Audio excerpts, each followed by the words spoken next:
Hey guys, Ivan here with the Old School Labs, and we are starting this video with basically an idea of Jeremy Buendia transferring or actually starting to compete again in Classic Physique. Now, I saw this on Nick Strength and Powers video, to be honest. He gave me this idea to make this video because Jeremy posted this posing video. I mean, sure, this is not a man's physique pose. As far as I know, they don't do it front double bicep. And yeah, maybe he's kind of trying to pull his stomach in, kind of trying to do a vacuum. And the fact that he hasn't been competing at all for a while now might make us assume that he can, try himself out in Classic Physique. Like, why not? So many men's physique competitors transfer to Classic. It's like a bigger division, a heavier division. Not necessarily, though. I'm sure there are some men's physique guys who are bigger than the Classic guys because those guys are freaks, some of them. But as far as the progress goes, I mean, there is more posing and more of a physique showing. You can show legs in Classic Physique, so it's kind of a jump in a division. Also, he wrote "Y'all ready," and does that mean he's doing Classic Physique? Not necessarily, but you can also see Logan Franklin saying that yes, we are ready. Basically, like us Classic Physique guys, if you are ready, you can come here. But then you can also see Jeremy Potvin, who is a men's physique competitor, saying the same thing. And so what does it mean? Is he getting ready for men's physique or for Classic? We don't really know. It's not really any kind of announcement, this post right here. Because of the posing, you might think of it, but that's about it. However, let's entertain the idea. Let's think about how well would he do in Classic Physique. And as some of you know, when he started competing, there was no man's physique, and so he did bodybuilding. He tried to become a pro bodybuilder, like open bodybuilding. Back in the day, when there was no man's physique and no Classic Physique, he tried bodybuilding. This is how he looked. He didn't do too well. The problem was the length of his torso and ratio to his legs. That's what you call the proportions, right? I mean, the structure. He just had this structural flaw. I mean, the legs are kind of short and the torso was long. And that's not something you want in bodybuilding. As a bodybuilder, you need to have short torso and long legs. For example, Dorian Yates, I think he represents that idea quite well. You can see his legs are long and his torso is short. It just looks perfect. And that's not something that Jeremy really has. Of course, that's not the reason why he didn't get a pro card in open bodybuilding. He wasn't conditioned enough as well. He wasn't big enough. But we're talking about his potential in Classic Physique, and we're basing it on this photo right here, where he's actually showing his legs, which are very important in both bodybuilding and Classic Physique. And I would dare to say that Classic Physique is also a bodybuilding, but just a separate bodybuilding division. Classic bodybuilding or Classic Physique. Call it whatever you want, but it definitely reminds me more of bodybuilding than it does of man's physique. So Classic bodybuilding, Classic Physique, whatever. If Jeremy did it, how well would he do? If he came really conditioned, and if he improved as far as muscularity, like density and maturity of the muscle and everything, it's only the structure that we are not sure of. That long torso would hurt him. How bad would it hurt him? I'm not sure. Maybe everything else would just overpower this flaw. But he is not perfect structurally, although he does have a lot of potential. He has really nice muscle bellies, although I do think he is probably perfect for man's physique back in the day. I think today guys are much bigger in man's physique, and I don't think he has the potential to be that kind of a freak, really.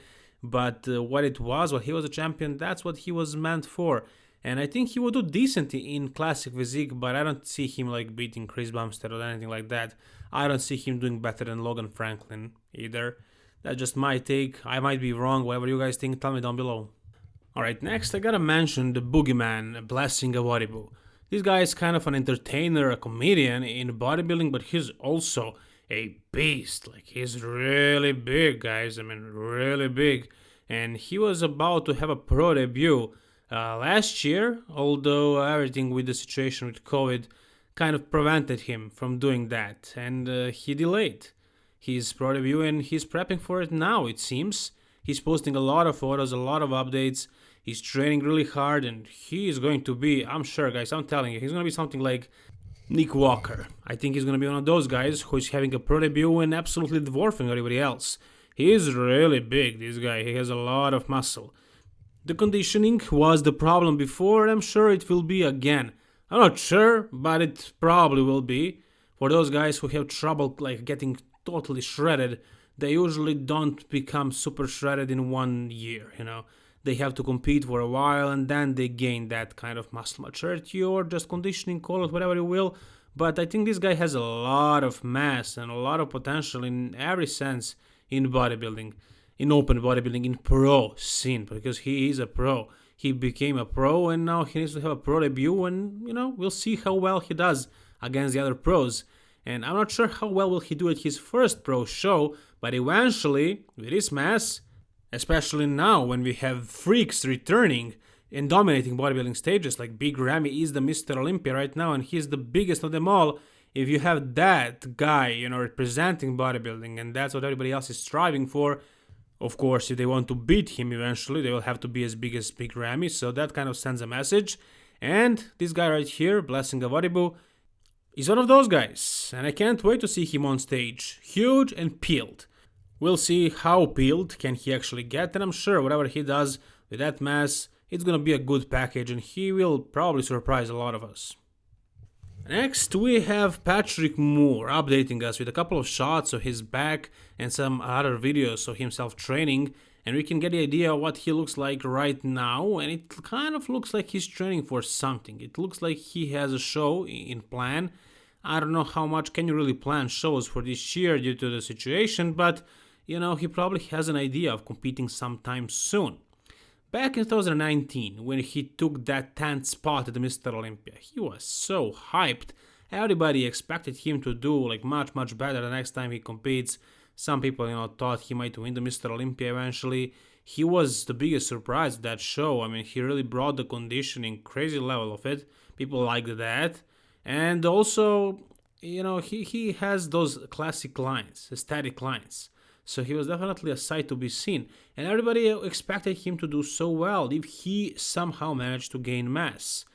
And then he competed at the Arnold Classic in the same year. He was on that hype train. He didn't want to lose the momentum. He did Arnold. He wasn't as conditioned. And until now, you can see him, what he looks like right now. It's almost time for another Arnold Classic, and I don't think he looks significantly bigger. And he's talking about his stuff. He says he wants to gain mass slowly. He doesn't want to rush it. But at this point, I don't really see him being much different than he was before the 2019 Mr. Olympia. I don't know what will he do in the future, but he has potential for sure. I just think he should try harder, when it comes to adding mass, because he has a large frame and his arms are so long, but they actually look pretty big for that length. And also he needs to definitely just get overall bigger. He has the conditioning, he needs to fill out the frame, and he will be one of the dangerous bodybuilders, cracking that top 6 or something. We'll see if he ever manages to do it, but at this point I'm kind of losing hope. I think he's doing something wrong because I don't see him making some crazy changes when it comes to mass. We'll see, maybe he figures it out and maybe he comes much bigger in a few years. We'll see. He started bodybuilding recently. Like 6 years ago, he was a kickboxer before, I believe, and he's in now. He's all in. He is trying. He's apparently not doing so well. Some of the other guys like Hunter Labrada, made crazy improvements in 1 year. Crazy. He added so much muscle. This guy is having a trouble adding tissue.